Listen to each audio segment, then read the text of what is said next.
मशरिक news के नाजरीन आदाब। दिन भर की अहम खबरें। उद्धव ठाकरे 28 नवंबर को लेंगे वजीर आला के ओहदे का हलफ। काबीना के लिए शरद पवार और उद्धव ठाकरे में तबादलाए ख्याल। राजू शेट्टी जी सब लोकसभा में एसपीजी तरमीम बिल मंजूर। सिर्फ वजीर आजम की हिफाजत करेगी एसपीजी।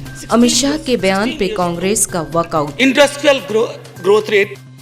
राज्यसभा में मुल्क की इक्तसादी हालात पर बहस। ज्यादातर मेंबरान पार्लियामेंट रहे गायब। बाबरी मस्जिद राम जन्म अराजी तनाजा मामले में सुप्रीम कोर्ट के फैसले पे मुस्लिम पर्सनल लॉ बोर्ड दिसंबर के पहले हफ्ते में नजरसानी की अपील दाखिल करेगा। चिदम्बरम की हिरासत 11 दिसंबर तक बढ़ाई गई। मुलाकात करने तिहाड़ जेल पहुंचे राहुल और प्रियंका गांधी।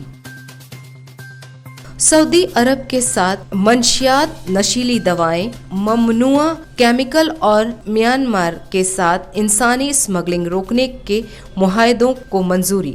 नकली दूध की तिजारत पे तशवीश। राज्यसभा में नकली दूध का कारोबार करने वालों के लिए सजाए मौत का मुतालबा।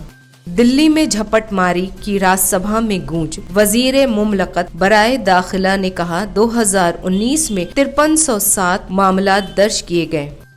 दिल्ली पुलिस की एफआईआर में उर्दू और फारसी के अल्फाज का इस्तेमाल होगा बंद। दिल्ली हाई कोर्ट ने दी हिदायत। कश्मीर में पाबंदियों के खिलाफ दायर अर्जियों पर सुप्रीम कोर्ट में फैसला महफूज। वहाँ पर होती रही हैं।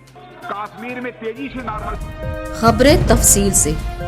शिवसेना के सरबराह उद्धव ठाकरे 28 नवंबर को महाराष्ट्र के वजीर आला के ओहदे का हलफ लेंगे। उद्धव ठाकरे की जानिब से हुकूमत के कयाम का दावा किए जाने के बाद गवर्नर भगत सिंह कोश्यारी के ऑफिस की तरफ से एक मकतूब जारी किया गया है। गवर्नर के दफ्तर ने मुंबई के शिवाजी पार्क में तकरीब में हलफ बर्दारी की इजाजत देते हुए उसके लिए तारीख की तस्कीद की है। इससे कबल एनसीपी सरबराह शरद पवार ने तीनों पार्टियों की मुश्तरका मीटिंग में ऐलान किया था कि नई हुकूमत की हलफ बर्दारी करीब 1 दिसंबर को होगी, लेकिन गवर्नर से ठाकरे के मिलने के बाद प्रोग्राम में तब्दीली की गई है। काबीना की तश्कील के सिलसिले में शरद पवार और उद्धव ठाकरे में तबादलाए ख्याल किया जा रहा है। वहीं महाराष्ट्र के गवर्नर भगत सिंह कोश्यारी ने असेंबली का इजलास तलब किया, जिसके दौरान 9 मुंतखब अराकीन असेंबली को प्रोटम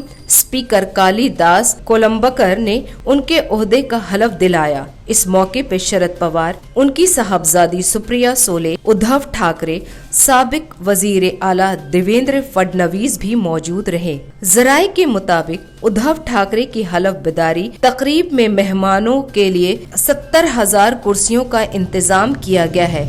इसमें मगरबी बंगाल की वजीर आला ममता बनर्जी और दिल्ली के वजीर आला अरविंद केजरीवाल भी मदऊ हैं।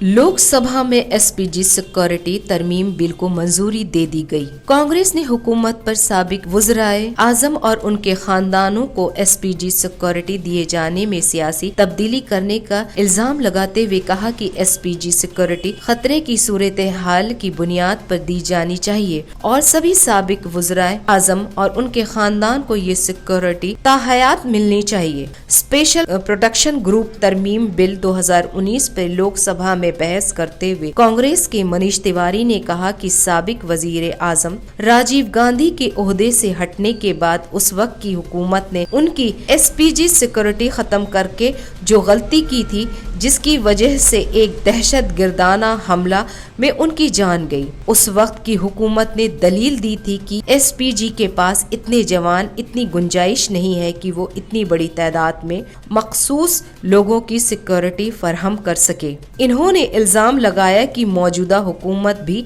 आज वही दलील देकर ज़ाब्तों में तब्दील करना चाहती है। तिवारी ने कहा कि इस एसपीजी ने जून 2019 तक खत लिखकर आजहानी राजीव गांधी की अहलिया सोनिया गांधी और उनके बेटे राहुल गांधी को बार बार आगाह किया कि उनकी जान को लाहक खतरे में इजाफा हो रहा है। ऐसे में इन 5 माह में ऐसा क्या बदल गया है कि पहले कानून में किसी तब्दीली के बगैर ही साबिक वजीर आजम मनमोहन सिंह, सोनिया गांधी और राहुल गांधी की एसपीजी सिक्योरिटी वापस ले ली गई। वजीर दाखिला अमित शाह के बयान पे कांग्रेस ने वॉकआउट किया।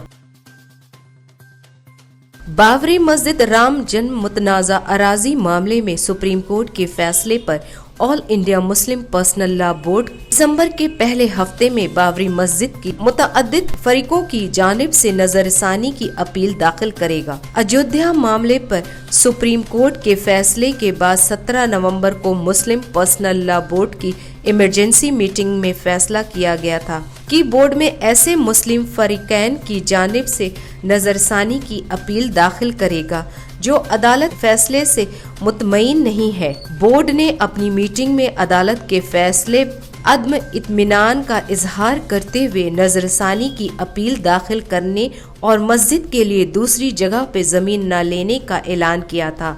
All India Muslim Personal Law board के रुकन बाबरी मस्जिद एक्शन कमेटी के कन्वीनर वकील जफर याब जिलानी ने कहा कि अयोध्या मामले में सुप्रीम कोर्ट के फैसले पर All India Muslim Personal Law Board दिसंबर के पहले हफ्ते में रिव्यू पिटीशन दाखिल करेगा। बाबरी मस्जिद फरीक रहे यूपी सुन्नी सेंट्रल वक्फ बोर्ड की जानिब से रिव्यू पिटीशन दाखिल न किए जाने के फैसले से हमारी रिव्यू पिटीशन की कानूनी तौर से कोई असर नहीं पड़ेगा। इस मामले में सुन्नी वक्फ बोर्ड के अलावा तमाम मुस्लिम तंजीमों का all India Muslim Personal Law board को हिमायत है। आज बस इतना ही। मशरिक न्यूज के नाजरीन, शब बखैर।